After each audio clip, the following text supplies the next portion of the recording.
אהלן וברוכים הבאים לסמארט קפשנס. היום אני רוצה להראות לכם איך להוריד ולהתקין את התוסף שיחסוך לכם ים של זמן יקר.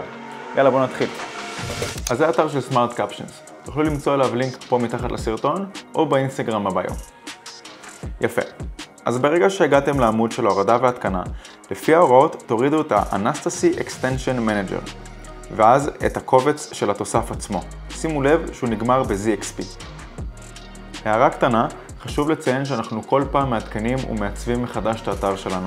אז יש מצב שברגע שתראו את הסרטון הזה, העמוד הורדה והתקנה עשוי להיראות שונה, אבל הקונספט נשאר אותו דבר. אחלה. אז בתור התחלה תפתחו את ה-Anastasy Extension Manager ותגררו אליו את הקובץ Smart Captions. כמו שאמרתי מקודם, שימו לב שהוא נגמר בסיומת ZXP. לפעמים קורה שגוררים את הקובץ וצצה התראה שהקובץ פגום והאנסטסי לא מקבל אותו. אז כל מה שצריך לעשות זה למחוק את הקובץ הקיים, להוריד אותו מחדש ולנסות לגרור אותו פעם נוספת.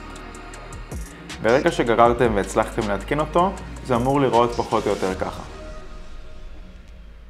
אז עכשיו שסמארט קפשנס מותקן, תפתחו את הפרמייר פרו שלכם. אם הוא היה פתוח עד עכשיו, תסגרו ותפתחו אותו מחדש.